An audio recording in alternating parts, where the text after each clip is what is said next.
All right, super excited. I've had nothing but the RTR servo in my truck, and I wanted to get something that was stronger and faster.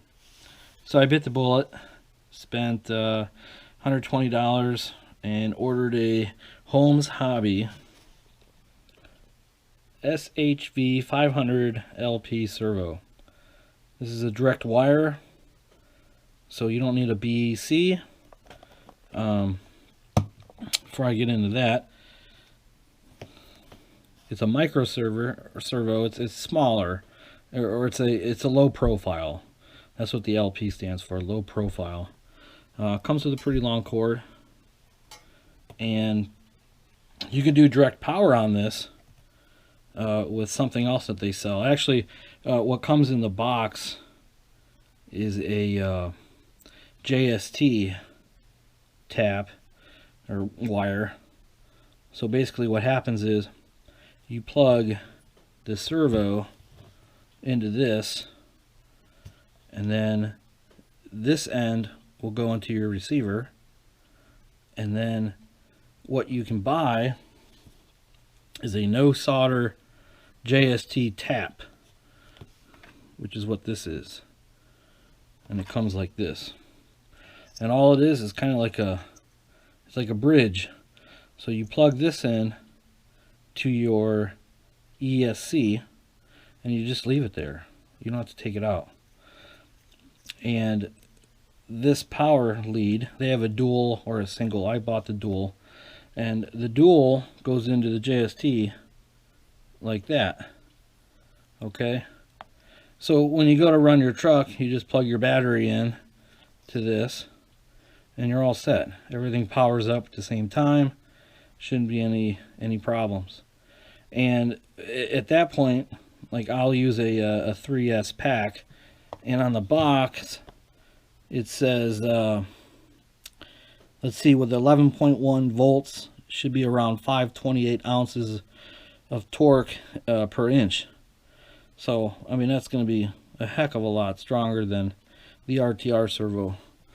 This is going in the Element Enduro that I've done a lot of upgrades to. The RTR servo isn't bad. It's just not that strong, and if you get wedged into some rocks, you have trouble. It'll stall out. What all comes in the box, though, is you get some stickers. That's kind of cool. You get the JST plug. Okay. You get the servo, obviously. You get a little bag of goodies. Looks like some servo mounts and some, it's like maybe some brass bushings and some screws. And then if you order the, I think they have it in Dean's and XT60 ends. This is the XT60 no solder dual JST tap. And basically, again, you could do the same thing if you solder your own taps in to yours, but this is a lot easier, and it stays on the truck. So I can't wait to put this in, and when I do, I'm gonna show you how much faster the wheel should turn super fast, and then obviously it's gonna have a lot of torque for the turning. So I'll add that in later on in the video.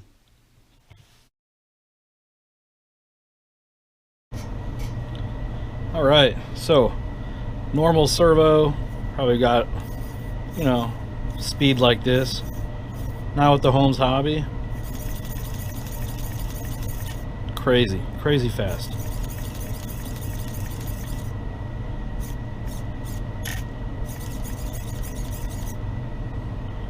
Amazing. Something I noticed, though, putting it in the Element, is that this is the stock servo. And you see where the spline is. This sits actually lower, so it's in the truck like this. But the spline sits a lot lower when it's in the mounting position. So right here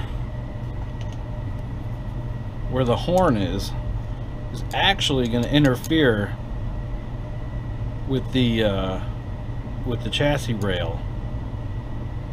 So I had to set my end limits so that it wouldn't hit it.